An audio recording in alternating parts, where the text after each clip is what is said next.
ವೀಕ್ಷಕರೇ, ಶುಭೋದಯ. ಮುದ್ರಾ ಮೆಡಿಸಿನ್ ಕಾರ್ಯಕ್ರಮಕ್ಕೆ ನಿಮ್ಮೆಲ್ಲರಿಗೂ ಆತ್ಮೀಯ ಸ್ವಾಗತ. ನಾನು ಶ್ರುತಿ.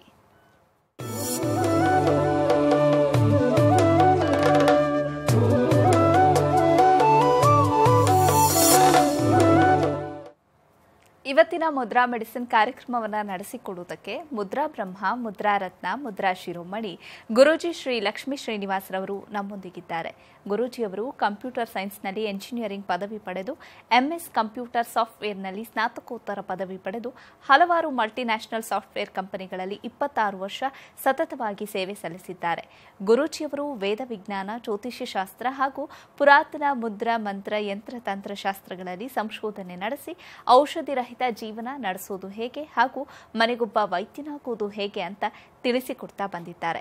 ಇದಲ್ಲದೆ ಭೂತ, ಪ್ರೇತ, ಮಾಟ, ಮಂತ್ರ, ತಂತ್ರಗಳ ಬಗ್ಗೆ ಸಂಶೋಧನೆ ನಡೆಸಿ ಮನೆಗೊಬ್ಬ ಮಾಂತ್ರಿಕ ಮತ್ತು ತಾಂತ್ರಿಕನಾಗುವುದು ಹೇಗೆ ಅಂತ ತಿಳಿಸಿಕೊಡ್ತಾ ಬಂದಿದ್ದಾರೆ. ಗುರೂಜಿಯವರು ಹಲವಾರು ಪುಸ್ತಕಗಳನ್ನು ಬರೆದು ಸಮಾಜಕ್ಕೆ ಜ್ಞಾನಾರ್ಜನೆ ಮಾಡಿದ್ದಾರೆ. ಸಮಾಜದ ಹಿತಕ್ಕಾಗಿ ಬೆಂಗಳೂರಿನಿಂದ ಸುಮಾರು 40 ಕಿಲೋಮೀಟರ್ ದೂರದಲ್ಲಿ ಉಚಿತ ಅನಾಥಾಶ್ರಮ, ವೃದ್ಧಾಶ್ರಮ ಹಾಗೂ ಮುದ್ರಾ ಮಂತ್ರ ತಂತ್ರ ಸಂಶೋಧನಾ ಕೇಂದ್ರವನ್ನು ಸ್ಥಾಪನೆ ಮಾಡ್ತಾ ಇದ್ದಾರೆ. ಗುರೂಜಿಯವರನ್ನ ನಿಮ್ಮೆಲ್ಲರ ಪರವಾಗಿ ಕಾರ್ಯಕ್ರಮಕ್ಕೆ ಸ್ವಾಗತಿಸ್ತಾ ಇದ್ದೇನೆ. ಗುರುಗಳೇ ನಮಸ್ಕಾರ, ಕಾರ್ಯಕ್ರಮಕ್ಕೆ ಸ್ವಾಗತ. ಆತ್ಮೀಯ ವೀಕ್ಷಕ ಬಾಂಧವರಿಗೆಲ್ಲ ನಮಸ್ಕಾರ. ಗುರುಜಿ, ಇವತ್ತಿನ ಕಾಲದಲ್ಲಿ ವೆಹಿಕಲ್ ಇಲ್ದಲೇ ಇರೋ ಮನೆಯೇ ಇಲ್ಲ ಅಂತಾನೆ ಹೇಳ್ಬೋದು. ಆದ್ರೂ ಕೆಲವರಿಗೆ ಸ್ಯಾಟಿಸ್ಫ್ಯಾಕ್ಷನ್ ಇರೋದಿಲ್ಲ. ಆಡಿ, ಬೆನ್ಸ್ ಈ ಥರ ಕಾಸ್ಟ್ಲಿ ಕಾರ್ಗಳನ್ನ ಓಡಿಸ್ಬೇಕು, ಕಾಸ್ಟ್ಲಿ ವೆಹಿಕಲ್ ಅಲ್ಲಿ ಓಡಾಡಬೇಕು ಅನ್ನೋ ಆಸೆ, ಆಕಾಂಕ್ಷೆ ಇರುತ್ತೆ. ಹೀಗಾಗಿ ನಮ್ಮ ಜಾತಕದಲ್ಲಿ ವಾಹನದ ಯೋಗ ಇದೆ ಅಂತ ಗುರುತಿಸ್ಕೊಳ್ಳೋದು ಹೇಗೆ? ಇವತ್ತು ನೀವು ಹೇಳೋ ಹಾಗೆ ಪ್ರತಿಯೊಬ್ಬರ ಮನೆಯಲ್ಲೂ ಏನಿಲ್ಲ ಅನ್ನೋ ಸಣ್ಣ ಸೈಕಲ್ ಆದ್ರೂ ಇರುತ್ತೆ. ಹೌದು. ಕಾರ್ ಇಲ್ಲ, ಸ್ಕೂಟರ್ ಇಲ್ಲ, ಅನ್ನೋದಿಲ್ಲ ಅಂದರೂ ಅಟ್ಲೀಸ್ಟ್ ಸೈಕಲ್ ಆದ್ರೂ ಇರುತ್ತೆ. ಆದರೆ ಇವತ್ತು ಯಾಕೆ ಹಂಗೆ ಆಗ್ತಿದ್ರೆ ಎಲ್ಲ ಬ್ಯಾಂಕವರು ಎಲ್ಲ ವೆಹಿಕಲ್ಗೂ ಲೋನ್ ಕೊಡ್ತಾರೆ. ಇವತ್ತು ಯಾವ ಬ್ಯಾಂಕ್ ಅನ್ನೋಂಗಿಲ್ಲ. ಸುಮ್ಮನೆ ಅವರೇ ಬಲವಂತ ಫೋನ್ ಮಾಡಿ ಕೇಳ್ತಾರೆ, do you want vehicle loan ಅಂತ. ಹೌದು. ಅದರಿಂದ ಇವತ್ತು ನಮ್ಮ ಇಂಡಿಯಾದಲ್ಲ, ಇಡೀ ಜಗತ್ತಿನಲ್ಲಿ ವೆಹಿಕಲ್ಸ್ ಇರೋ ಅಷ್ಟು ಇನ್ನೆಲ್ಲೂ ಇಲ್ಲ ಅನಿಸುತ್ತೆ. ಹೌದು. ಜಗತ್ತು ಪೂರ್ತಿ ಮನೆ ಇಲ್ಲ ಅಂದ್ರೂ ಸೈಟ್ ಇಲ್ಲ ಅನ್ನೋ ವೆಹಿಕಲ್ ಅಂತ ಇರುತ್ತೆ. ಬೆಳಗ್ಗೆ 6 ಗಂಟೆಗೆ ಎದ್ದು ರಸ್ತೆಗಿಳಿದ್ರೆ ಸಾಕು, ಎಷ್ಟೊಂದು ವೆಹಿಕಲ್ ಓಡಾಡುತ್ತೆ. ಮನೆಗೊಬ್ಬರಿಗೂ ಒಂದು ವೆಹಿಕಲ್ ಇರುತ್ತೆ. ಮೊದಲು 5 ಜನ ಅಂದರೆ 5 ವೆಹಿಕಲ್ ಇರುತ್ತೆ. ವಾಹನ ಯೋಗ ಇವತ್ತು ನಮ್ಮ ಕಲಿಯುಗದಲ್ಲಿ ಬಹಳ ಜನಕ್ಕೆ ಚೆನ್ನಾಗಿದೆ ಅಂತ ನಾನು ಹೇಳ್ತೀನಿ. ಅದು ಎಲ್ಲೋ ಒಂದು ಕಡೆ ಕೆಲವರಿಗೆ ವಾಹನ ತಗೊಳ್ಳೋಕ್ಕೆ ಆಗಲ್ಲ, ವೆಹಿಕಲ್ ತಗೊಳ್ಳೋಕ್ಕೆ ಆಗಲ್ಲ. ಪಾಪ ಯಾಕೆ? ಅಲ್ಲೇ ಇರೋದು ದೊಡ್ಡ ಸೀಕ್ರೆಟ್. ಅವ್ರಿಗೊಂದು ಕ್ರಶ್ ಅಂತ ಇರುತ್ತಲ್ಲ ಗುರುಜಿ, ಇಂಥದ್ದೇ ವೆಹಿಕಲ್ ತಗೊಳ್ಬೇಕು, ಇಂಥದ್ದೇ ಕಂಪನಿ ಕಾರು ಓಡಿಸ್ಬೇಕು ಅಂತ. ಹೊಟ್ಟೆಗೆ ಊಟ ಇಲ್ಲ ಅಂದ್ರೂ, ತೊಟ್ಕೊಳ್ಳೋಕೆ ಬಟ್ಟೆ ಇಲ್ಲ ಅಂದ್ರೆ BMW ಕಾರಲ್ಲಿ ಓಡಾಡಬೇಕು ಅಂತ ಆಸೆ ಇರುತ್ತೆ. ಆ BMW ಕಾರ್ ತಗೊಳ್ಳುವಂಥ ಯೋಗ ಓದ್ ಜನ್ಮದಲ್ಲಿ ಮಾಡಿದರೆ ಈ ಜನ್ಮದಲ್ಲಿ ಪ್ರಾಪ್ತಿ ಆಗುತ್ತೆ. ಅದು ಹೇಗೆ? ಅದೇ ಇರೋದು ಭಗವಂತನ ಲೀಲೆ. ಇಲ್ಲೇ ಇರೋದು ಆ ರಹಸ್ಯ. ಆದ್ದರಿಂದ ಜಗತ್ತಿನಲ್ಲಿ ಎಲ್ಲರೂ ವೆಹಿಕಲ್ ತೊಗೋಬೇಕು ಅಂತ ಆಸೆ ಇದೆ. 1-2 ವರ್ಷ ಒಂದು ವೆಹಿಕಲ್ ತೊಗೊಳ್ತಾರೆ, ಅದು ಓಲ್ಡ್ ಆಯಿತು ಅಂದ್ಬಿಟ್ಟು ಅದನ್ನು ಸೇಲ್ ಮಾಡಿ ಹೊಸದೊಂದು ತೊಗೋತಾರೆ, ಅಪ್ಡೇಟ್ ಆಗಿರೋದು, ಲೇಟೆಸ್ಟ್ ಬಂದಿರೋದು. ಅದು 4 ವರ್ಷ ಓಡಿಸ್ತಾರೆ, ಅದನ್ನು ಕೂಡ ಓಲ್ಡ್ ಅಂದ್ಬಿಟ್ಟು ಇನ್ನೊಂದು ತೊಗೊಳ್ತಾರೆ. ಇದು ವಿಪರೀತ ವಾಹನ ಯೋಗ ಅಂತ. ಕೆಲವರಿಗೆ ವಿಪರೀತ ವಾಹನ ಯೋಗ ಇದ್ದರೆ ಚೇಂಜ್ ಆಗ್ತಿರ್ತದೆ. ಕಾಸ್ಟ್ಲಿ ಕಾರ್ಗಳು, ಕಾಸ್ಟ್ಲಿ ಬಸ್ಸು, ಲಾರಿಗಳು ತೊಗೊಳ್ತಾನೆ ಇರ್ತಾರೆ. ಕೆಲವರಿಗೆ ವಾಹನ ಯೋಗನೇ ಇರೋದಿಲ್ಲ. ಎಲ್ಲಿ ಬಂತು ಅವ್ರಿಗೆ? ಸೈಕಲ್ ತೊಗೊಳೋಕ್ಕೂ ಆಗಲ್ಲ, ಇನ್ನೊಬ್ಬರ ಮೇಲೆ ಡಿಪೆಂಡ್ ಆಗಿರ್ತದೆ. ಬಟ್ ನೋಡಿ ತೃಪ್ತಿ ಪಡಬೇಕು. ಓ ಎಷ್ಟು ಚೆನ್ನಾಗಿದೆ ಕಾರು, ಓ ಎಷ್ಟು ಚೆನ್ನಾಗಿದೆ ಈ ಬಸ್ಸು, ಎಷ್ಟು ಚೆನ್ನಾಗಿದೆ ಲಾರಿ, ಎಷ್ಟು ಚೆನ್ನಾಗಿದೆ ಈ TT ನೋಡಿ ಆನಂದ ಪಡ್ತಾರೆ. ಆದರೆ ತಗೊಳ್ಳೋ ಯೋಗ ಇಲ್ಲ. ಯಾಕಿಲ್ಲ? ಜಾತಕದಲ್ಲಿ ಇಲ್ಲ. ಒಂದು ವೆರೈಟಿ ಇದು. ಇನ್ನೊಂದು ವೆರೈಟಿ, ಕೆಲವು ದುಡ್ಡಿದೆ, ವೆಹಿಕಲ್ ತೊಗೊಳಕ್ಕಾಗಲ್ಲ. ಯಾಕೆಂದ್ರೆ ಅವ್ರು ಓಡ್ಸೋಕ್ಕೆ ಬರಲ್ಲ. ಕಾರ್ ಓಡ್ಸೋಕ್ಕಾಗಲ್ಲ, ಭಯಪ್ಪ. ಸೈಕಲ್ ಓಡ್ಸೋಕ್ಕೆ ನಂಗೆ ಭಯ, 2 ವೀಲರ್ ಓಡ್ಸೋಕ್ಕೆ ಭಯ. ಅದಕ್ಕೆ ಆಟೋ ಇರೋದು ಪರವಾಗಿಲ್ಲ, ಒಂದು ಕ್ಯಾಬ್ ಮಾಡ್ಕೊಂಡು ಓಡ್ತೀನಿ. ನಾನಂತೂ ವೆಹಿಕಲಲ್ಲಿ ಓಡಲ್ಲ, ಭಯದಿಂದ ಪರ್ಚೇಸ್ ಎಲ್ಲ ಇದೆ. ಕೋಟ್ಯಾಂತರ ರೂಪಾಯಿ ಆಸ್ತಿ ಇದೆ, ವೆಹಿಕಲ್ ಓಡಿಸೋಕ್ಕಿಲ್ಲ. ಅವರು ಇನ್ನೊಬ್ಬರ ಮೇಲೆ ಡಿಪೆಂಡ್ ಆಗಿರ್ತಾರೆ. ಅವ್ರಿಗೆ ವಾಹನ ಯೋಗನೇ ಇಲ್ಲ ಅಂತ ಅರ್ಥ. ಕೆಲವು ವಿಪರೀತ ವಾಹನ ಯೋಗ, ಕೆಲವು ಯೋಗನೇ ಇಲ್ಲ. ಕೆಲವು ಮಧ್ಯಮ ವರ್ಗದಲ್ಲಿ ವಾಹನ ಯೋಗ. ಹಬ್ಬಬ್ಬಾನು ಒಂದು ಸೈಕಲ್ ತೊಗೊಂಡಲ್ಲೇ ಜೀವನ ನಡೆದು, ಸೈಕಲ್ ತುಳಿದು ಜೀವನ ಮಾಡಿ ಅವ್ನು ಶ್ರೀಮಂತ ಮುದುಕ ಆಗಿಬಿಟ್ಟಿರ್ತಾನೆ. ಸೈಕಲ್ ಬಿಟ್ಟು ಬೇರೆ ಏನು ಮಾಡೋಕ್ಕಾಗಲ್ಲ ಅವ್ರಿಗೆ. ಈಗ ಏನಾಗ್ಬಿಟ್ಟಿದೆ ಅಂದರೆ 60-70 ವರ್ಷ ವಯಸ್ಸಾದರೂ ಕೂಡ ಕಾರ್ ತೊಗೊಳ್ತಾರೆ, ಯೋಗ ಇದೆ. ಆ ಏಜಲ್ಲೂ ಕಾರ್ ತೊಗೊಳ್ಳೋ ಯೋಗ ಇದೆ. 60-70 ವರ್ಷದಲ್ಲೂ ಕೂಡ ದೊಡ್ಡ ದೊಡ್ಡ ವೆಹಿಕಲ್ ಓಡಿಸ್ತಾರೆ ಅವರು, ಆ ಯೋಗ ಇದೆ. ಅದರಿಂದ ಇದು ಜೀನ್ಸಲ್ಲಿ ಬಂದುಬಿಟ್ಟಿದೆಯೋ ಏನೋ ಗೊತ್ತಿಲ್ಲ, ಅಥವಾ ಕಲಿಯುಗದ ಮಹಿಮೆನೋ ಏನೋ ಗೊತ್ತಿಲ್ಲ, ನನಗೂ ಇನ್ನೂ ಅರ್ಥ ಆಗಿಲ್ಲ. ಆದರೂ ನಾನು ಅದ್ರ ಬಗ್ಗೆ ಚಿಂತನೆ ಮಾಡ್ತಾನೆ ಇರ್ತೀನಿ. ಅರೆ ಆಲೇ ಗಡ್ಡ ಮೀಸ ಬಂದಿಲ್ಲ, ಅವ್ನಿಗೆ ಆಲೇ ಒಂದು ವೆಹಿಕಲ್ ಇದೆಯಲ್ಲ, ಆದರೂ ಆ ಹುಡುಗಿಗೆ ಇನ್ನೂ ಮೆಚೂರಿಟಿ ಆಗಿಲ್ಲ, ಅದು ವೆಹಿಕಲ್ ಓಡಿಸ್ತಾಳಲ್ಲ, ಟೂ ವೀಲರ್ ಓಡಿಸ್ತಾಳಲ್ಲ. ಏನು ಹುಡುಗರಿಗೆ, ವಯಸ್ಸಾಗಿರೋರಿಗೆ, ಮುದುಕರಿಗೆ ಎಲ್ಲರೂ ವೆಹಿಕಲ್ ಇದೆಯಲ್ಲ, ಯಾರು ನಡೆಯೋದೇ ಕಮ್ಮಿ ಆಗೋಗಿದೆಯಲ್ಲ. ಫುಟ್ಪಾತ್ ಮೇಲೆ ನಡೆಯೋದೇ ಜನ ಕಮ್ಮಿ ಆಗಿಬಿಟ್ಟಿದ್ದಾರೆ ಇವತ್ತಿನ ದಿವಸ. ಯಾಕಂದರೆ ಎಲ್ಲ ಕಾರಲ್ಲಿ ಓಡಾಡ್ತಾರೆ, ಎಲ್ಲ ಟೂ ವೀಲರ್ ಓಡಾಡ್ತಾರೆ, ಎಲ್ಲರೂ ಅಟ್ಲೀಸ್ಟ್ ಏನು ಸೈಕಲಲ್ಲಾದರೂ ಓಡಾಡ್ತಾರೆ. ನಡೆಯೋರು ಎಲ್ಲಿ ಬಂದರು? ನಡೆಯೋ ಯೋಗ. ಅಲ್ಲಿಗೆ ಕಲಿಯುಗದಲ್ಲಿ ನಡೆಯೋ ಯೋಗನೇ ಕಿತ್ತಾಕ್ಬಿಟ್ಟಿದ್ದಾನೇನೋ ಭಗವಂತ. ಹಾಗೆ ನಡೆಯೋರು ಯಾರು? ಹಳ್ಳಿ ಜನಗಳು. ಹಳ್ಳಿಲಿ ಹೋಗ್ಬಿಡ್ರಿ, ಹಳ್ಳಿಲೂ ಒಂದು ಮನೆ 6 ಜನ 6 ವೆಹಿಕಲ್ ಇರ್ತದೆ. ಹಳ್ಳಿಲಿ ಒಂದು ಶೆಡ್ಡು, ಅಲ್ಲೂ ಒಂದು ಕಾರ್ ನಿಂತಿರ್ತದೆ. ದೊಡ್ಡ ಬಂಗ್ಲೆ ಹಳ್ಳೀಲಿ, ತೋಟದ ಮನೆ, ಅಲ್ಲೊಂದು ಆಗಲೇ ಒಂದು 5 ಟೂ ವೀಲರ್ಸು, ಒಂದು 3 ಕಾರ್ಗಳಿರ್ತದೆ. ಮನೆಗಳಿಗಿಂತ ವೆಹಿಕಲ್ಸೇ ಜಾಸ್ತಿ ಇದೆ. ಮನೇಲಿ ಮೆಂಬರ್ಗಳಿಗಿಂತ, ಮನೇಲಿ 5 ಜನ ಅಂದರೆ ಅಲ್ಲಿ 10 ವೆಹಿಕಲ್ಸ್ ಇರುತ್ತೆ, ಡಬ್ಬಲ್ ಇರುತ್ತೆ. ಮನೇಲಿ 6 ಜನ ಅಂದರೆ 11 ವೆಹಿಕಲ್ಸ್ ಇರುತ್ತೆ. ಜನಕ್ಕಿಂತ ವೆಹಿಕಲ್ಸೇ ಜಾಸ್ತಿ ಇದೆ ಇವಾಗ. ಯಾಕೆಂದರೆ ಎಲ್ಲ ಕಡೆ ಲೋನ್ ಕೊಡೋಕ್ಕೆ ಶುರು ಮಾಡಿಬಿಟ್ರು. ಹೆಂಗೋ ಒಂದು ರೂಪದಲ್ಲಿ ವೆಹಿಕಲ್ ತೊಗೊಂಡು ಜೀವನ ಸಾಗಿಸ್ತಾ ಇದ್ದಾರೆ. ಇದು ತಪ್ಪಲ್ಲ, ನಾನು ಹೊಟ್ಟೆ ಕಿಚ್ಚು ಕೇಳ್ತಿಲ್ಲ. ಯೋಗ ಆಗಿದೆ, ಅವ್ರ ಬರ್ತಲ್ಲೇ ಆ ಯೋಗ ಬಂದಿರೋದ್ರಿಂದ ನಾನು ತಪ್ಸೋಕ್ಕಾಗಲ್ಲ, ಭಗವಂತನ ತಪ್ಸೋಕ್ಕಾಗಲ್ಲ. ವಾಹನ ಯೋಗ ಒಂದಿದೆ, ವಿದ್ಯಾ ಯೋಗ ಇಲ್ಲ. ವಾಹನ ಯೋಗ ಇದೆ, ಸುಖ ಇಲ್ಲ. ಕಾರು ಲಾರಿ ಬಸ್ ಇಟ್ಕೊಂಡು ಕ್ಷಣಕ್ಕೆ ಮಕ್ಕಳಾಗತ್ತಾ? ಕಾರು ಬಸ್ಸು ಲಾರಿ ಇಟ್ಟ ತಕ್ಷಣ ಮದುವೆ ಆಗಿಬಿಡುತ್ತಾ? ಎಲ್ಲ ವೆಹಿಕಲ್ ಇದೆ, ಮದುವೆ ಆಗೋ ಯೋಗ ಇಲ್ಲ. ಎಲ್ಲ ಕಾರು 5-6 ಕಾರ್ ಇದೆ, ಸಂತಾನ ಯೋಗ ಇಲ್ಲ. 5-10 ಕಾರ್ ಯೋಗಗಳಿವೆ, SLC fail, PUC fail, degree discontinue. ಅಲ್ಲಿಗೆ ಸಂತಾನ ಯೋಗ, ವಿವಾಹ ಯೋಗ, ವಿದ್ಯಾ ಯೋಗ, ಎಲ್ಲ ಯೋಗನೂ ಇದ್ದರೆ ಒಂದು ಕಡೆ ವೆಹಿಕಲ್ ಇರಲ್ಲ. ವೆಹಿಕಲ್ಸ್ ಇರುತ್ತೆ, ವಾಹನ ಯೋಗ ಇದೆ, ಸಂತಾನ ಆಗಿಲ್ಲ. ಏನು ದೊಡ್ಡ ಅಮೇರಿಕನ್ ಕಾರಲ್ಲಿ ಓಡಿಸ್ತಾನೆ, ಅವ್ನಿಗೆ ಮದುವೆನೇ ಆಗಿಲ್ಲ. ಈಗೆಲ್ಲ ಇದ್ದರೂ ವಾಹನ ಯೋಗ ಹುಚ್ಚನಾಗಿದ್ದರೆ ಬೇರೆ ವಿಷಯದಲ್ಲೆಲ್ಲ ವೀಕ್ ಇರ್ತಾರೆ. ಹಾಗಾದರೆ ಏನು ಅವನ ಲೀಲೆ? ಇದೇ ಅವನ ಭಗವಂತನ ಲೀಲೆ. ಇದನ್ನು ಹೇಗೆ ಪತ್ತೆ ಹಚ್ಚೋದು? ನಾನು ಇವತ್ತು ವೀಕ್ಷಕರಿಗೆ, ಮಗು ಹುಟ್ಟಿದ ತಕ್ಷಣ, ಜಾತಕ ಬರೋದ ತಕ್ಷಣ ನನ್ನ ಮಗು ಕಾರ್ ತೊಗೋತಾನೋ, ಏರೋಪ್ಲೇನ್ ತೊಗೋತಾನೋ, ಹೆಲಿಕಾಪ್ಟರ್ ತೊಗೋತಾನೋ ಅದನ್ನು ಪತ್ತೆ ಹಚ್ಬಿಡ್ಬೋದು. ಅದನ್ನು ನಾನಿವತ್ತು ಕೆಲವೊಂದು ರಹಸ್ಯವಿದೆ ಅಂತ ತಿಳ್ಸೋಕ್ಕೆ ಇಷ್ಟಪಡ್ತೀನಿ. ಸರಿ ಗುರುಜಿ, ಈ ಬಗ್ಗೆ ಮಾತಾಡೋಣ. ವೀಕ್ಷಕರೇ, ಮುದ್ರಾ ಮೆಡಿಸಿನ್ ಕಾರ್ಯಕ್ರಮ ಮುಂದುವರಿಯುತ್ತೆ ಪುಟ್ಟ ವಿರಾಮದ ನಂತರ. ಮುದ್ರಾ ಮೆಡಿಸಿನ್ ಕಾರ್ಯಕ್ರಮಕ್ಕೆ ಮತ್ತೊಮ್ಮೆ ಸ್ವಾಗತ. ಗುರುಜಿ, ನೀವು ಹೇಳ್ತಾ ಇದ್ರಿ ವೆಹಿಕಲ್ ಇರುತ್ತೆ, ಮನೇಲಿ 5 ಜನ ಇದ್ರೆ 10 ವೆಹಿಕಲ್ ಇರುತ್ತೆ. ಆದರೆ ಅವ್ರಿಗೆ ಬೇರೆ ರೀತಿಯಾದಂತಹ ಯೋಗಗಳೇ ಇರೋದಿಲ್ಲ, ಮಕ್ಕಳಿರೋದಿಲ್ಲ, ಸಂತಾನ ಭಾಗ್ಯ ಇರೋದಿಲ್ಲ, ಜೊತೆಗೆ ಮದುವೆ ಆಗೋದಿಲ್ಲ, ಮತ್ತಿನ್ನೊಂದೇನೋ ಪ್ರಾಬ್ಲಮ್ ಇರುತ್ತೆ. ಇನ್ನು ಕೆಲವೊಂದ್ಸಲ ವೈಸ್ ವರ್ಸ ಅಂತಾನೆ ಹೇಳ್ಬೋದು. ಅವ್ರಿಗೆ ಎಲ್ಲ ರೀತಿಯಾದಂಥ ಯೋಗಗಳು, ಎಲ್ಲ ರೀತಿಯಾದಂಥ ಭೋಗಗಳು ಇರುತ್ತೆ, ಆದರೆ ವೆಹಿಕಲ್ ತಗೊಳ್ಳುವಂತಹ ಯೋಗನೇ ಇರೋದಿಲ್ಲ. ಹೀಗೆ ಯಾಕಾಗತ್ತೆ ಗುರುಜಿ? ನೋಡಿ, ಕರ್ಮ ಸಿದ್ಧಾಂತ ಪ್ರಕಾರ ಫಸ್ಟ್ ಹೇಳ್ಬಿಡ್ತೀನಿ. ನಾನು ಓದ್ ಜಮ್ದಲ್ಲಿ ನೀವು ವೆಹಿಕಲ್ ತೊಗೊಂಡಿದ್ರಿ ಅಂತ ಇಟ್ಕೊಳ್ಳಿ. ನೀವು ವೆಹಿಕಲ್ ನಾನು ಬೆಂಕಿ ಹಾಕ್ಬಿಟ್ಟಿರೋ ಓದ್ ಜಮ್ದಲ್ಲಿ, ಈ ಜಮ್ದಲ್ಲಿ ನಾನು ಇಂಥ ತಪಸ್ಸು ಮಾಡೋದು ನನಗೆ ಒಂದು ಸೈಕಲ್ ತೊಗೊಳಕ್ಕಾಗಲ್ಲ. ಒಂದು ವಾಹನ ದಹನ ಅಂತ ಅದಕ್ಕೆ. ಹಿಂದಿನ ಕಾಲದಲ್ಲಿ ಈಗಿನ ಥರ ಕಾರ್ಗಳು, ಹೆಲಿಕಾಪ್ಟರ್ ಇರಲಿಲ್ಲ. ಆಗ ರಥಗಳು ಅಂತ ಇದ್ರು. ರಾಜ ಮಹಾರಾಜರು, ದಳವಾಯಿಗಳು, ದಂಡನಾಯಕರು ಇವರೆಲ್ಲ ರಥಗಳಲ್ಲಿ, ಪಲ್ಲಕ್ಕಿಗಳಲ್ಲಿ ಹೋಗ್ತಿದ್ರು. ರಥ ಪಲ್ಲಕ್ಕಿ ಆಗಿನ ಕಾಲದಲ್ಲಿ ವಾಹನಗಳು. ಅದನ್ನೇನಾದ್ರು ಸುಟ್ಟಾಕಿದರೆ ಅವನಿಗೆ ಎಷ್ಟೇ ಜನ್ಮದಲ್ಲೂ ವಾಹನ ತೊಗೊಳಕ್ಕಾಗಲ್ಲ ಅಂತ ಒಂದು ಕರ್ಮಸಿದ್ಧ ಅಂತ ಹೇಳುತ್ತೆ. ನೀವು ತುಂಬ ಚೆನ್ನಾಗಿ ಒಂದು ಒಳ್ಳೆ ಕಾರ್ ತೊಗೊಂಡಿದ್ದೀರಿ, ನನ್ನ ಜಾತಕದಲ್ಲಿ ಕಾರ್ ತೊಗೊಳ್ಳೋ ಯೋಗ ಇಲ್ಲ, ಹೊಟ್ಟೆ ಕಿಚ್ಚು. ನೀವೇನು ಮಾಡ್ತೀರಿ? ಕಾರ್ನ ಪಾರ್ಕ್ ಮಾಡಿರ್ತೀರ ರಾತ್ರಿ ಹೊತ್ತು ಎಲ್ಲೋ ಒಂದು ಕಡೆ. ನಾನೇನು ಮಾಡ್ತೀನಿ, ಅದು ಕಲ್ಲು ತೊಗೊಂಡು ಗೀಚ್ಬಿಡ್ತೀನಿ. ಅಯ್ಯೋ, ಒಳ್ಳೆ ಕಾರ್ ಯಾರೋ ಗೀಚ್ಬಿಟ್ಟಿದ್ದಾರಲ್ಲ ಅಂತ ಮನಸ್ಸು ನೊಂದ್ಕೊಳ್ಳುತ್ತೆ ನಿಮ್ಮದು.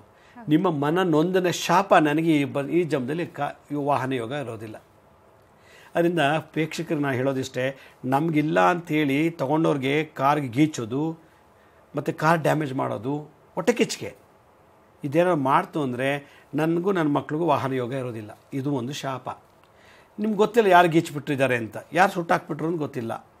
ಮನಸ್ಸಲ್ಲಿ ನೊಂದ್ಕೊಳ್ತೀರಾ, ರಿಪೇರಿ ಮಾಡ್ಸೋಕೆ ಕಳಿಸ್ತೀರಾ, ಇಷ್ಟು ಖರ್ಚಾಯ್ತು, ಅವನು ಅನ್ಯಾಯವಾಗಿ ನಂಗೆ ಹಾಳು ಮಾಡಿಬಿಟ್ಟ ಅಂತ 10 ಸಲ ಚಿಂತನೆ ಮಾಡ್ತಿರಲ್ಲ, ಆ ಚಿಂತನೆ ನನಗೆ ಶಾಪವಾಗಿ ವರ್ಕೌಟ್ ಆಗಿಬಿಡುತ್ತೆ.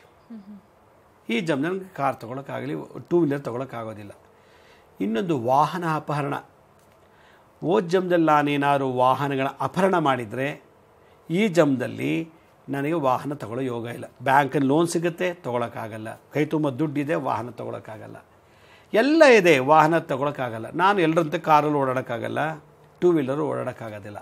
ಆದ್ದರಿಂದ ವಾಹನ ದಹನ, ವಾಹನ ಅಪಹರಣ, ವಾಹನ ಧ್ವಂಸನ ಅಂದರೆ ಹೊಡೆದಾಕೋದು, ಗೀಚೋದು ಎಲ್ಲ ಮಾಡಿದರೆ ಈ ಜನ್ಮದಲ್ಲಿ ನನಗಿರೋದಿಲ್ಲ. ಹಾಗಾದರೆ ಈ ಥರ ಕರ್ಮ ಮಾಡೋರು ಹುಟ್ಟಿದ ತಕ್ಷಣ, ಅವ್ರ ಜಾತಕ ನೋಡಿದ ತಕ್ಷಣ ಈ ಹುಡುಗನಿಗೆ ವಾಹನ ಯೋಗ ಇರೋದಿಲ್ಲ ಅಂತ ಹೇಳ್ಬೋದು.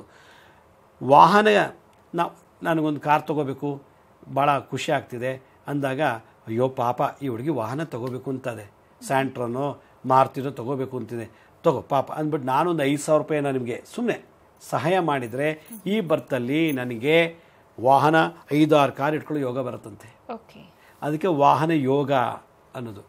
ಇವತ್ತು ನಾನು ಈ ಸಂಚಿಕೆಯಲ್ಲಿ ಯಾವ ಜಾತಕಕ್ಕೆ ಹೆಚ್ಚೆಚ್ಚು ವಾಹನಗಳ ಪರ್ಚೇಸ್ ಮಾಡೋ ಯೋಗ ಇದೆ ಅನ್ನೋದು ನಾನು ತೋರಿಸ್ತೀನಿ ನಾನು. ಆಮೇಲೆ ನಾನೇನಾದ್ರು ಜಮ್ದಲ್ಲಿ ನಿಮಗೆ ಒಂದು ಸಣ್ಣ ಸೈಕಲ್ಲು ಒಂದು ಸ್ಕೂಟ್ರು ಗಿಫ್ಟ್ ಮಾಡಿದರೆ ಈ ಜಮ್ದಲ್ಲಿ ಭಾಳಷ್ಟು ವಾಹನಗಳು ಪಡೆಯೋ ಯೋಗ ಬರ್ತದಂತೆ. ಆಗಿನ ದಾನ ಜಮ್ದಲ್ಲಿ ಈಗಿನಲ್ಲಿ ಭೋಗ ಜಾಸ್ತಿ. ಅದರಿಂದ ವಾಹನ ಯೋಗಗಳು ಬರಲಿಕ್ಕೆ ಕಾರಣ ಇದು. ಒಂದು ವೆಹಿಕಲ್ ತೊಗೊಳಕ್ಕೆ ನಾನು ಹಣ ಸಹಾಯ ಮಾಡಿದರೆ ಶಾಸ್ತ್ರ ಹೇಳುತ್ತೆ, ಸತ್ತ ಹೆಣಕ್ಕೆ ಸುಡೋಕ್ಕೆ ದುಡ್ಡಿಲ್ಲ ಅಂದಾಗ ಶವ ಸಂಸ್ಕಾರಕ್ಕೆ ಏನಾದ್ರು ದಾನ ಮಾಡಿದರೆ, ಮದುವೆ ಆಗಬೇಕು ಅಂತ ಬಂದಾಗ ಮದುವೆ ಮಾಡ್ಕೊಳ್ಳೋಕೆ ದುಡ್ಡಿಲ್ಲ ಅಂದಾಗ ಮದುವೆ ಆಗಲಿ ಅಂತ ಏನಾದ್ರು ಹಣ ಸಹಾಯ ಮಾಡಿದರೆ, ವಾಹನ ತಗೊಳ್ಳೋಕ್ಕೆ ನನಗೆ ದುಡ್ಡಿಲ್ಲ ಅಂದಾಗ ವಾಹನ ತಗೊಳ್ಳೋಕ್ಕೆ ದುಡ್ಡಿನ ಸಹಾಯ ಮಾಡಿದರೆ ಈ ನೆಕ್ಸ್ಟ್ ಬರ್ತ್ಗೆ ಭಾಳ ಫಲ ಕೊಡ್ತದಂತೆ. ಅದಕ್ಕೆ ಸತ್ತಾಗ ಕೈಲಿ ಕಾಸಿಲ್ಲ ಅಂದರೂ ಯಾರೋ ಒಂದು 10 ರೂಪಾಯಿ ದಾನ ಮಾಡಬೇಕು. ಮದುವೆ ಆಗುವಾಗ ಅದಕ್ಕೆ ಮದುವೆ ಆವಾಗ ನಾವು ಗಿಫ್ಟ್ ಅಂತ ಕೊಡ್ತೀವಿ ನಾವು. ಯಾಕೆ ಗೊತ್ತಾ, ಗಿಫ್ಟ್ ಅಂತಂದರೆ ಸುಮ್ಮನೆ ಖುಷಿಗಲ್ಲ. ಮದುವೆ ಆಗ್ತಿದ್ದಾರೆ, ತೊಟ್ಕೊಳ್ಳೋಕೆ ಇಲ್ಲದೆ ಇರ್ಬೋದು, ಊಟಕ್ಕೆ ಇಲ್ಲದೆ ಇರ್ಬೋದು, ಮನೆ ಮಾಡ್ಕೊಳ್ಳೋಕೆ ದುಡ್ಡು ಇಲ್ಲದೆ ಇರ್ಬೋದು ಅಂಥೇಳಿ ಮದುವೆಯಲ್ಲಿ ಪಾತ್ರೆಗಳು, ಲೋಟಗಳು, ಗಿಫ್ಟ್ಗಳು, ಹಣ ಸಹಾಯ ಮಾಡ್ತೀವಿ. ಅದು ದಾನ ಅಂತ ತೊಗೊಳ್ತೀವಿ. ಅದಕ್ಕೆ ಮುಯಿ ಅಂತ ಹೇಳ್ತೀವಿ. ಮುಯಿ ಹಾಕೋದು ನಾನು ಮದುವೆಗೆ ಬಂದು ಅಂತೀವಿ, ಅದು ದಾನ ಅಂತ ತೊಗೋಬೇಕು ಅಂತ ಶಾಸ್ತ್ರ ಹೇಳ್ತದೆ. ಹಾಗೆ ವೆಹಿಕಲ್ನ ನಾವೇನಾದ್ರು ಪರ್ಚೇಸ್ ಮಾಡುವಾಗ ಯಾರು ಸಣ್ಣ ಪುಟ್ಟ ಒಂದು 500 10 ರೂಪಾಯಿನೋ ಏನಾದ್ರು ಅಪ್ಪಿತಪ್ಪಿ ದಾನ ಮಾಡಿಬಿಟ್ಟಿದ್ರೆ ವಾಪಸ್ ತೊಗೋಬಾರ್ದು. ಕೊಟ್ಬಿಟ್ಟು ಬಡ್ಡಿ ಸಮೇತ ವಾಪಸ್ ಕೊಡಪ್ಪ ಅಂತಂದರೆ ದಾನ ಅಲ್ಲ. ಅಯ್ಯೋ ನಾನು ಇವತ್ತು ಒಂದು BMW ಕಾರ್ ತೊಗೋಬೇಕು ಅಂತ ಅದೇನಿ ಗುರುಗಳೇ, ನನಗೊಂದು ಸ್ನಾನ ಮಾಡಿ ಒಂದು 10,000 ರೂಪಾಯಿ ಕೊಟ್ಬಿಟ್ಟು ಬಡ್ಡಿ ಸಮೇತ ಕೊಡು ಅಂತ ಕೇಳಬಾರ್ದು. ದಾನ ಅಂತ ಕೊಟ್ಟ ಮೇಲೆ ವಾಪಸ್ ಪಡಿಬಾರ್ದು. ದಾನ ಅಂತ ಕೊಟ್ಟ ಮೇಲೆ ಮರ್ತು ಬಿಡಬೇಕು. ಆ ಥರ ಏನಾದ್ರು ಜಮ್ದಲ್ಲಿ ಮಾಡಿದ್ರೆ ಇವತ್ತು ಬೇಕಾದಷ್ಟು ವೆಹಿಕಲ್ಸ್ ನಂಗೆ ಕೊಡ್ತಾನೆ ಭಗವಂತ. ಅದನ್ನ ಹೆಂಗೆ ಜಾತಕದಲ್ಲಿ ಹಾಕಿಬಿಡ್ತಾನೆ. ಎಲ್ಲನೂ ನೋಡ್ತಾನೆ. ಋಣ ಇದ್ದರೆ ಏನಾದ್ರು ಒಂದು ಋಣ ಒಳ್ಳೇದು ಮಾಡಿದರೆ ಜಾತಕದಲ್ಲಿ ಆಯಾ ಗ್ರಹಗಳು ಬಂದು ಕೂತು ಆ ಏಜ್ ಬಂದ ತಕ್ಷಣ ಆ ಯೋಗನ ಮಾಡಿಬಿಟ್ಟು ಗ್ರಹಗಳು ಹೊಟ್ಟೋಗ್ಬಿಡ್ತದೆ. ವೆಹಿಕಲ್ ತೊಗೊಳ್ಳೋದು ದೊಡ್ಡದಲ್ಲ, ವೆಹಿಕಲ್ ಮೇಂಟೆನೆನ್ಸ್ ಮಾಡ್ತೀವಲ್ಲ ಅದು ಒಂದು ಒಳ್ಳೆ ಯೋಗ. ಅದರಿಂದ ಕೆಲವು ಈ ಕಡೆ ತೊಗೋತಾರೆ, 3 ತಿಂಗಳಾದ್ಮೇಲೆ ಮಾರಿಬಿಡ್ತಾರೆ. ಈ ಕಡೆ ತೊಗೊಳ್ತಾರೆ ವೆಹಿಕಲ್ನ, ಆ ಕಡೆ ಅಪಹರಣ ಆಗಿಬಿಟ್ಟಿರ್ತದೆ, ಕತ್ಕೊಂಡು ಹೊರಟೋಗ್ಬಿಡ್ತಾರೆ. ಹಾಗೆ ಇವತ್ತು ನಮ್ಮ ಕರ್ನಾಟಕದಲ್ಲೇ ನನ್ನ ಅನುಭವದ ಆಧಾರದ ಮೇಲೆ ಪೊಲೀಸ್ ಸ್ಟೇಷನಲ್ಲಿ ಎಂಟೈರ್ ಕರ್ನಾಟಕನ ಒಂದು ಸ್ಟ್ಯಾಟಿಸ್ಟಿಕ್ಸ್ ತೊಗೊಂಡ್ರೆ ವೆಹಿಕಲ್ಸ್ ಅಪಹರಣ ಆಗಿರೋದು, ಕಿಡ್ನಪ್ ಆಗಿರೋದು ವೆಹಿಕಲ್ಸ್ ಕಂಪ್ಲೇಂಟ್ ಜಾಸ್ತಿ ಇದೆ. ಯಾರ್ಯಾರು ವೆಹಿಕಲ್ಸ್ನ ಕಿಡ್ನಪ್ ಮಾಡಿರ್ತಾರೋ ಕದ್ದಿರ್ತಾರೋ ಅಂತಾರೆ ನೆಕ್ಸ್ಟ್ ಬರ್ತು ವೆಹಿಕಲ್ಸ್ ಸಿಗೋಕ್ಕೆ ಸಾಧ್ಯನೇ ಇಲ್ಲ, ಅವರಿಗೆ ವಾಹನ ಯೋಗನೇ ಇರೋದಿಲ್ಲ.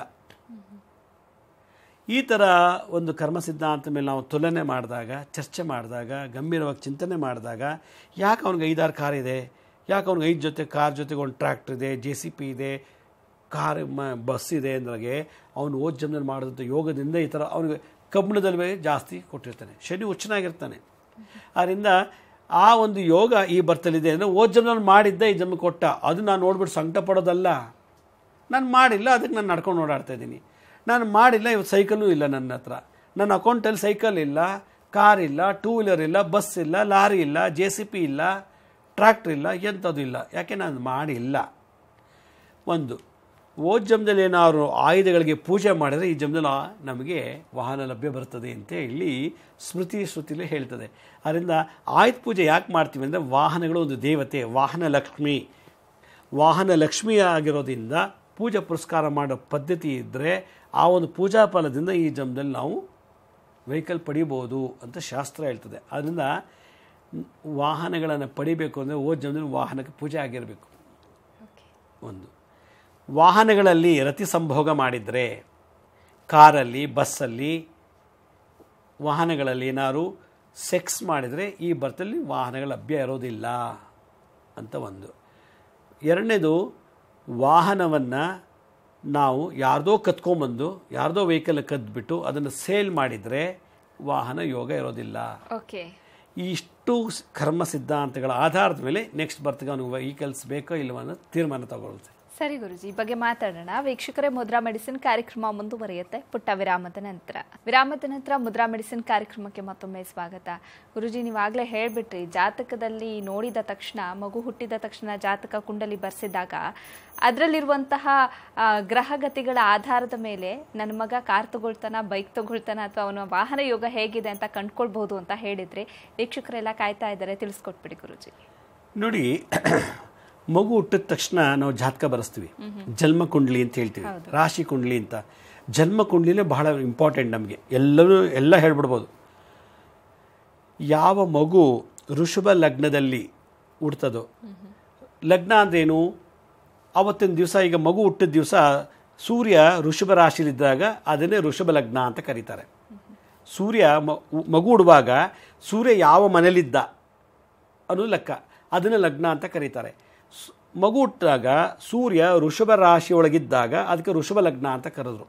ಆ ಋಷಭ ಲಗ್ನದಲ್ಲಿ ಚಂದ್ರ ಏನಾದ್ರು ಇದ್ದರೆ, ಋಷಭ ರಾಶಿಯೊಳಗೆ ಮಗು ಹುಟ್ಟಿದಾಗ ಚಂದ್ರ ಇದ್ದರೆ, ಅಲ್ಲಿಂದ ಸಿಂಹ ರಾಶಿಯಲ್ಲಿ ಸೂರ್ಯ ಇದ್ದರೆ, ಸಿಂಹರಾಶಿ ಅಂದರೆ ಲಗ್ನದಿಂದೇನೋ 4ನೇ ಮನೆ, ಲಗ್ನದಿಂದ ಋಷಭ ಲಗ್ನ ಅಂದರೆ 4ನೇ ಮನೆ ಸಿಂಹ ರಾಶಿ ಆಯಿತು. ಆ ಸಿಂಹದಲ್ಲಿ ಸ್ವಸ್ಥಾನದಲ್ಲೇ, ಸ್ವಕ್ಷೇತ್ರದಲ್ಲೇ ಸೂರ್ಯ ತನ್ನ ಸ್ವಂತ ಮನೆಯಲ್ಲೇ ಇದ್ದರೆ, ಋಷಭ ಲಗ್ನದಲ್ಲಿ ಚಂದ್ರ ಇದ್ದರೆ, ಸಿಂಹ ರಾಶಿಯಲ್ಲಿ ಸೂರ್ಯ ಇದ್ದರೆ, ಅಲ್ಲಿಂದ ವೃಶ್ಚಿಕದಲ್ಲಿ ಗುರು ಇದ್ದರೆ, ವೃಶ್ಚಿಕ ರಾಶಿಯಲ್ಲಿ ಗುರು ಇದ್ದರೆ, ಅಲ್ಲಿಂದ ಕುಂಭ ರಾಶಿಯಲ್ಲಿ ಶನಿ ಇದ್ದರೆ ವಿಪರೀತ ವಾಹನ ಯೋಗ ಬಂತು ಅಂತ ಅರ್ಥ.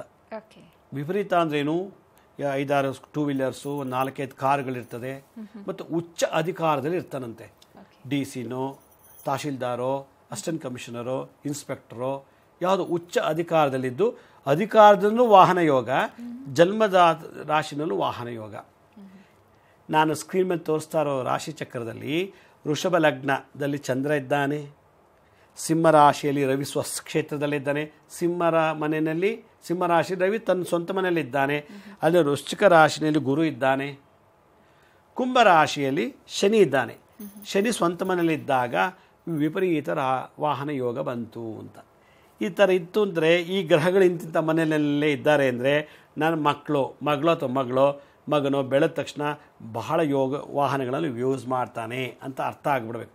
ಅಲ್ಲಿಗೆ ಅವನ ಜಾತಕದಲ್ಲೇ ವಾಹನ ಯೋಗ ಬಂದಿರೋದ್ರಿಂದ ತಂದೆ ತಾಯಿಗಳು ಅವನಿಗೋಸ್ಕರ ವಾಹನ ತಗೊಳ್ಳಿ ಅಂತ ಇನ್ವೆಸ್ಟ್ಮೆಂಟ್ ಮಾಡೋ ಅವಶ್ಯಕತೆ ಇಲ್ಲ. ನಮ್ಮ ಮಗನ BMW ತೊಗೊಳಕ್ಕೆ ಒಂದು 10 ಲಕ್ಷ ಇಡೋಣ, ಒಂದು ದೊಡ್ಡ ಕಾರು ತೊಗೊಳ್ಲಿಕ್ಕೆ 1 ಕೋಟಿ ಇಡೋಣ ಅಂತ ಹೇಳೋ ಅವಶ್ಯಕತೆ ಇಲ್ಲ. ಯಾಕೆಂದರೆ ಬರ್ತೆ ಬಂದುಬಿಟ್ಟಿದೆಯಲ್ಲ ಅವನಿಗೆ ವಾಹನ ಯೋಗ. ಅವ್ನು ದುಡಿತಾನೆ, ಅವ್ನು ಬೆಳಿತಾನೆ, ದುಡಿತಾನೆ, ತೊಗೊಂಡ್ಬಿಡ್ತಾನೆ. ಇನ್ವೆಸ್ಟ್ಮೆಂಟ್ ಮಾಡೋಕ್ಕೆ ಮುಂಚೆ ಜನ್ಮ ಕುಂಡಲಿ ನೋಡಿಬಿಟ್ರೆ ಸಾಕು. ಇವನಿಗೆ ಯಾವ ಲೋನು ಬೇಕಾಗಿಲ್ಲ, ನಾವು ಇನ್ವೆಸ್ಟ್ಮೆಂಟ್, ಯಾವ bank, city bank, IDBI bank ಅಂತ ಆ ಹಾಳು ಮುಳು ಎಲ್ಲ ಬ್ಯಾಂಕವರು, ಹಲೋ ನಿಮಗೆ ವಾಹನ ತೊಗೊಳ್ಳಿಕ್ಕೆ ನಾವು ಲೋನ್ ಕೊಡ್ತೀವಿ, ತೊಗೊಳ್ಳಿ ಇಲ್ಲ. ಅಪ್ಪ ಅಂದರು ದುಡಿಯೋ ಅವಶ್ಯಕತೆ ಇಲ್ಲ, ಮಗಳಿಗೆ ಅಥವಾ ಮಗನಿಗೆ. ಯಾಕೆಂದರೆ ಋಷಭದಲ್ಲೇ ಚಂದ್ರ, ಸಿಂಹ ರಾಶಿಯಲ್ಲೇ ರವಿ, ವೃಶ್ಚಿಕದಲ್ಲಿ ಗುರು, ಕುಂಭ ರಾಶಿಯಲ್ಲಿ ಶನಿ, ಈ 4 ಗ್ರಹಗಳು ಅವರ ಈ ಥರ ಎಲ್ಲೆಲ್ಲಿ ಕೂತಿದ್ದು ನೋಡಿಬಿಟ್ರೆ ಪಟ್ಟಂತ ಇವನಿಗೆ ವಿಪರೀತ ವಾಹನ ಯೋಗ. ಜೊತೆಗೆ ಅವನು ಗೌರ್ಮೆಂಟ್ ಅಧಿಕಾರಿ ಆಗಿದ್ರೆ ಗೌರ್ಮೆಂಟು ಕೂಡ ವಾಹನ ಕೊಡುತ್ತೆ ಓಡಾಡೋಕ್ಕೆ, ಕಾರು. ಇದಕ್ಕೆ ವಿಪರೀತ ವಾಹನ ಯೋಗ ಅಂತಾರೆ. ಅವನು ಮತ್ತೆ ಈ ಥರ ಗ್ರಹಗಳು ಆಯಾ ಮನೆಯಲ್ಲಿ ಇದ್ದರೆ ಆ ಗ್ರಹಗಳು ಅವನಿಗೆ ಪೂರ್ವ ಜನ್ಮದಲ್ಲಿ, ನಾನೇನು ಹೇಳಿದ್ನೋ ವಿರಾಮಕ್ಕೆ ಮುಂಚೆ, ಆ ಯೋಗ ಮಾಡಿದ್ದ, ಅದಕ್ಕೆ ಈ ಜನ್ಮದಲ್ಲಿ ಆ ಯೋಗ ಇದೆ. ಅದು ಬಿಟ್ಟು ಇನ್ಯಾವುದೂ ಚಿಂತನೆ ಮಾಡೋಂಗಿಲ್ಲ. ಈ ರೀತಿ ಯಾರಿಗಿರ್ತದೋ ಈ ಚಕ್ರದಲ್ಲಿ, ಆಗ ಅವರಿಗೆ ವಾಹನ ಯೋಗ. ಇದಿಲ್ಲ ಅಂದಾಗ ಇಟ್ಕೊಳ್ಳಿ, ಆಗ ಗುರು ತಮೋ ಧಾಮೋ ಸತ್ಯ ಪರಾಕ್ರಮ ನಿಮಿಷೋ ನಿಮಿಷಸ್ರಗ್ವಿ ವಾಚಸ್ಪತಿರುದಾರುತೀಹಿ.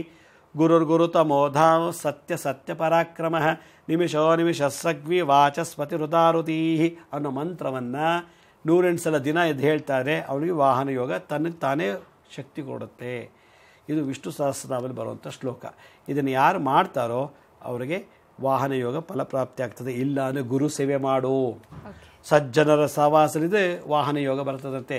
ಗುರುವಿನ ಸೇವೆ ಮಾಡಿದ್ರೆ ಗುರುವಿನ ಕೃಪಾ ಕಟಾಕ್ಷದಿಂದ, ಗುರುವಿನ ಆಶೀರ್ವಾದದಿಂದ ಸಕಲ ವಾಹನಗಳನ್ನು ಪರ್ಚೇಸ್ ಮಾಡುವಂಥ ಯೋಗ ಪ್ರಾಪ್ತಿ ಆಗ್ತದೆ ಅಂತೇಳಿ ಕರ್ಮಸಿದ್ಧ ಅಂತ ಹೇಳ್ತದೆ. ಅದರಿಂದ ಗುರು ಸೇವೆ ಮಾಡೋದ್ರಿಂದ ವಾಹನ ಯೋಗ ಜಾತಕದಲ್ಲಿಲ್ಲ, ಗುರು ಸೇವೆ ಮಾಡಿ ವಾಹನ ಯೋಗ ಬರ್ತದೆ. ಜಾತಕದಲ್ಲಿದ್ದರೆ ಏನೂ ಬೇಕಾಗಿಲ್ಲ. ಜಾತಕದಲ್ಲಿ ಇಲ್ಲದಿರೋದ್ರಿಂದ ವಿಷ್ಣು ಸಹಸ್ರನಾಮದಲ್ಲಿ ಗುರು ತಮೋ ಧಾಮ ಸತ್ಯ ಪರಾಕ್ರಮ ನಿಮಿಷೋ ನಿಮಿಷಸ್ರಗ್ವಿ ವಾಚಸ್ಪತಿರುದಾರುದೀಹಿ. ಇದೊಂದು ಶ್ಲೋಕವನ್ನೇ ದಿನನಿತ್ಯ 108 ಸಲ ಜಪ ಮಾಡ್ತಿದ್ರೆ ಅವನು ನಿಧಾನಕ್ಕೆ ಸಾಲ ಬಾಧೆ ಇದ್ದರೂ ಕಮ್ಮಿ ಆಗ್ತಾ, ವಾಹನ ತಗೊಳ್ಳಿಕ್ಕೆ ಯಾರೋ ದುಡ್ಡು ಕೊಡ್ತಾರೆ, ಅಥವಾ ಲೋನ್ ಸಿಗ್ಬೋದು, ಅಥವಾ ಯಾರೋ ಗಿಫ್ಟ್ ಮಾಡ್ಬೋದು. ಈ ಶ್ಲೋಕ ಹೇಳೋದ್ರಿಂದ, ಗುರು ಸೇವೆ ಮಾಡೋದ್ರಿಂದ ಅಧಿಕವಾದಂಥ ವಾಹನ ಯೋಗ ಪ್ರಾಪ್ತಿಯಾಗ್ತದೆ ಅಂತೇಳಿ ಪುರಾಣಗಳಲ್ಲಿ, ಶಾಸ್ತ್ರಗಳಲ್ಲಿ ಮತ್ತು ಜ್ಯೋತಿಷ ಶಾಸ್ತ್ರ ರೆಮಿಡಿಯಲ್ ಆಸ್ಟ್ರಾಲಜಿನಲ್ಲಿ ಇದ್ರ ಬಗ್ಗೆ ಉಲ್ಲೇಖನ ಮಾಡ್ತಾರೆ.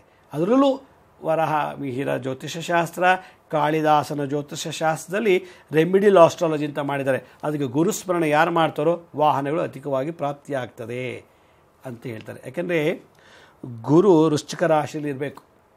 ಯಾರ ವೃಶ್ಚಿಕ ರಾಶಿ ಗುರು ಇದ್ದರೆ ವಾಹನ ಯೋಗ, ಗುರು ವೃಶ್ಚಿಕ ರಾಶಿ ಇಲ್ಲ ಅಂದರೆ ಸರ್ಪದೋಷದಿಂದ ಅವ್ರಿಗೆ, ವೃಶ್ಚಿಕ ರಾಶಿ ಸರ್ಪ ರಾಶಿ, ನಾಗದೇವತೆಗಳ ರಾಶಿ, ಅದು ಅಲ್ಲಿ ಗುರು ಮಿಸ್ ಆಗಿದ್ದೇನೆ ಅಂದರೆ ಸತತವಾಗಿ ದುಡಿದು ಸಾಲ ಮಾಡಿ ಏನೋ ಮಾಡಿ ಅವ್ನು ವೆಹಿಕಲ್ ತೊಗೋಬೇಕಾಗತ್ತೆ. ಗುರು ವೃಶ್ಚಿಕದಲ್ಲಿ ಇರ್ತಾನೆ ಅಂದರೆ ಗುರುವಿನ ಆಶೀರ್ವಾದ, ಅದೇ ಸರ್ಪದೋಷ ಇದ್ದರೂ ಕೂಡ ಅವನಿಗೆ ವಾಹನ ಯೋಗ ಇರ್ತದೆ. ಶನಿ ಅವನು ಕಬ್ಣ, ಶನಿ ಕುಂಭರಾಶಿ ಶನಿ, ಮಕರ ಕುಂಭ ಶನಿ, ಅವನು ಕಬ್ಣ ಅಂದ್ರೇನು, ಎಲ್ಲ ವೆಹಿಕಲ್ ಕಬ್ಣದಲ್ಲೇ ಮ್ಯಾನುಫ್ಯಾಕ್ಚರ್ ಮಾಡೋದು. ಆದ್ದರಿಂದ ಶನಿ ಸ್ವಂತ ಮನೆಯಲ್ಲೇ ಕುಂಭರಾಶಿಲಿದ್ದರೆ ಅವನು ಎಂಥ ತಂದೆ ತಾಯಿ ದ್ರೋಹ ಮಾಡಿದ್ರು, ಮಿತ್ರ ದ್ರೋಹ ಮಾಡಿದ್ರು ಕೂಡ ವಾಹನ ಲಭ್ಯ ಆಗ್ತದೆ ಅಂತ ಉಲ್ಲೇಖನ ಹೇಳಿ. ಇದು ಜ್ಯೋತಿಷ ಬಹಳ ಆಳವಾದಂಥ ಸಬ್ಜೆಕ್ಟ್ ಇದು. ಸರಿ ಗುರುಜಿ, ಕಾರ್ಯಕ್ರಮ ಮುಗಿಸುವಂಥ ಸಮಯ ಆಗಿದೆ. ಜನ್ಮ ಕುಂಡಲಿ ನೋಡುವ ಮುಖಾಂತರ ವಾಹನ ಯೋಗ ಇದೆಯಾ ಇಲ್ವಾ ಅಂತ ಹೇಗೆ ತಿಳ್ಕೊಳ್ಳೋದು, ಜೊತೆಗೆ ಪೂರ್ವ ಜನ್ಮದ ಕರ್ಮದ ಫಲವಾಗಿ ವಾಹನ ಯೋಗ ಇಲ್ಲ ಅಂತ ಅಂದರೆ ಆ ದೋಷಕ್ಕಿರುವಂಥ ಪರಿಹಾರ ಏನು ಅನ್ನೋದನ್ನು ಇವತ್ತಿನ ಕಾರ್ಯಕ್ರಮದಲ್ಲಿ ನಮ್ಮ ವೀಕ್ಷಕರಿಗೆ ತಿಳಿಸ್ಕೊಟ್ರಿ. ಧನ್ಯವಾದ. ಸಾಯಿರಾಮ್. ವೀಕ್ಷಕರೇ, ನೀವು ಕೂಡ ಗುರೂಜಿಯವರನ್ನ ನೇರವಾಗಿ ಭೇಟಿಯಾಗಬಹುದು. ಕಾರ್ಯಕ್ರಮದ ಕೊನೆಯಲ್ಲಿ ಗುರೂಜಿಯವರ ಕಚೇರಿಯ ವಿಳಾಸ ಹಾಗೆ ದೂರವಾಣಿ ಸಂಖ್ಯೆಗಳು ಬರುತ್ತೆ, ನೋಟ್ ಮಾಡ್ಕೊಳ್ಳಿ ಅಂತ ಹೇಳ್ತಾ ಇವತ್ತಿನ ಕಾರ್ಯಕ್ರಮವನ್ನು ಮುಗಿಸ್ತಾ ಇದ್ದೀನಿ. ನೋಡ್ತಾ ಇರಿ ಸರಳ ಜೀವನ, ಇದು ಮನುಕುಲದ ಒಳಿತಿಗಾಗಿ.